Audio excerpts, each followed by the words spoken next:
మనకి సహజంగా అనిపించేవే కానీ నిజానికి అలా కాని విషయాలు. బనానాలు నిజానికి బెర్రీస్, కానీ స్ట్రాబెర్రీలు కాదు. వృక్షశాస్త్రం అలా అంటోంది. మేఘాలు తేలికగా కనిపించినా నిజానికి భారీ బరువు మోస్తాయి. ఒక్కో మేఘం 1,00,000 కిలోల వరకు బరువు ఉండొచ్చు.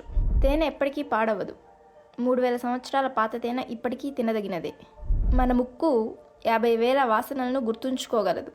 చూసిన ముఖాలు మర్చిపోయినా ముక్కు గుర్తుంచుకుంటుంది. నోస్ను క్లిప్ చేసి హమ్ చేయడం అసాధ్యం. ఇప్పుడు ట్రై చేయండి. పల్లీలు అసలు నట్స్ కావు. అవి బీన్స్, పెసల కుటుంబానికి చెందినవి. సీతాకోక చిలుకలు రుచిని మామూలుగా నోటితో కాదు, పాదాలతో తెలుసుకుంటాయి. మన భూమిపై అన్ని బీచ్లో ఉన్న ఇసుక కణాల కంటే విశ్వంలో నక్షత్రాలే ఎక్కువ. వెచ్చని నీరు చల్లని నీటితో పోలిస్తే త్వరగా మంచుగా మారుతుంది. దీన్ని పెంబా ఎఫెక్ట్ అంటారు. వీనస్ గ్రహం తన చుట్టూ తను తిరగడానికి ఒకసారి తీసుకునే సమయం సూర్యుని చుట్టూ తిరగడానికంటే ఎక్కువ. వీటిలో ఏది మీకు బాగా నచ్చింది కామెంట్ చేయండి. ఇలాంటి మైండ్ బ్లోయింగ్ ఫ్యాక్ట్స్ కోసం తెలుసా మీకు ఛానల్ని సబ్స్క్రైబ్ చేయండి.